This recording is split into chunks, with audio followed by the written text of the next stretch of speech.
Assalamualaikum warahmatullahi wabarakatuh.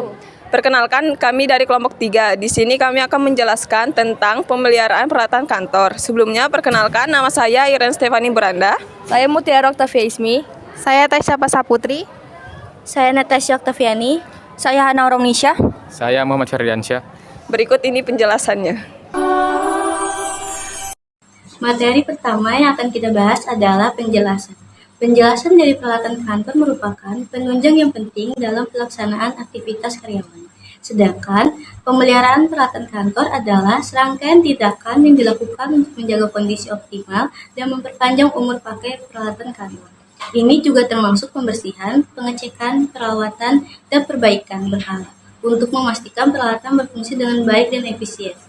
Pemeliharaan yang tepat memastikan peralatan kantor tetap berfungsi optimal dan tahan lama, sehingga mendukung kelancaran operasional dan produktivitas kerja.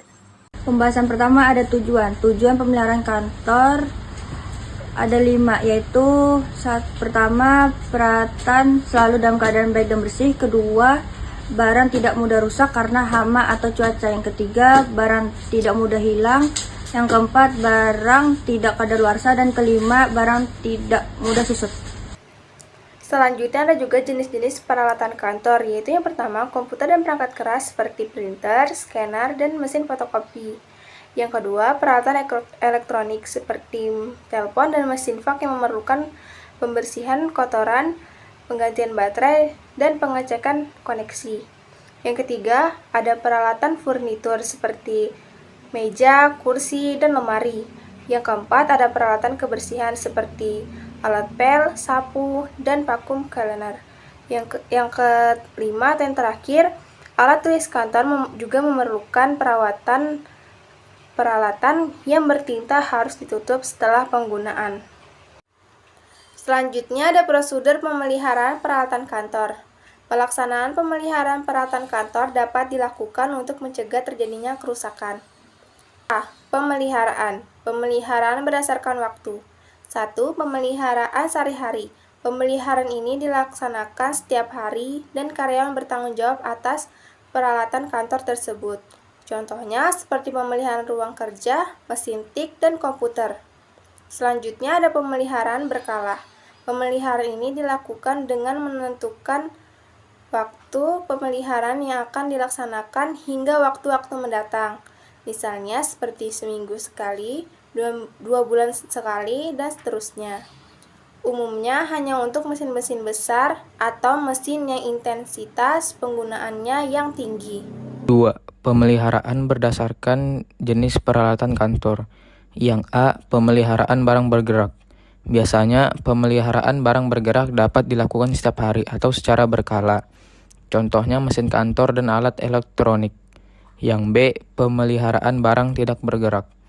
Biasanya, pemeliharaan barang tidak bergerak juga dapat dilakukan setiap hari atau secara berkala untuk mengetahui sampai sejauh mana kualitas barang tersebut masih dapat digunakan. Contohnya saat membersihkan debu-debu yang menempel pada alat, sebaiknya dilakukan setiap hari agar selalu terjaga kebersihannya dan juga untuk mencegah kerusakan. Sementara itu, instalasi listrik dan air dapat dilakukan secara berkala. Reparasi, repair, merupakan upaya perbaikan terhadap peralatan kantor yang telah rusak atau lama masa penggunaannya. Tujuannya untuk memastikan peralatan tetap dalam performa terbaik atau layak digunakan. Biasanya, reparase disesuaikan dengan kerusakan peralatan. Semakin lama reparase, semakin mahal pula biaya yang dikeluarkan. Selanjutnya yang C, yaitu peningkatan atau betterment. Peningkatan dapat diartikan sebagai upaya memastikan agar mesin selalu dalam kondisi yang baik sehingga tahan lama dan nilai gunanya bertambah. Hal tersebut dilakukan dengan mengganti komponen dan suku cadang dari peralatan kantor. Misalnya, mengganti mata pisau dengan alat pemotong. Selanjutnya D. Penggantian. Perusahaan kantor perlu dilakukan pergantian karena sudah lama digunakan atau ketinggalan zaman. Apabila peninjauan rekomendasikan perlunya alat baru, perusahaan mengganti peralatan yang lama dengan tetap memperhatikan prosedur keselamatan yang berlaku. Selanjutnya ada penambahan atau addition. Penambahan merupakan tindakan yang diambil perusahaan karena adanya intensitas penggunaan mesin yang menjadi lebih tinggi. Misalnya penambahan jumlah mesin cetak karena adanya produksi aktivitas naskah yang sering dilakukan. Penambahan peralatan ini dilakukan agar pekerjaan menjadi lebih efektif dan efisien. Selanjutnya ada manfaat pemeliharaan peralatan kantor. Ada beberapa manfaat pemeliharaan peralatan kantor. Yang pertama, meningkatkan kapasitas penggunaan peralatan agar bertahan lama.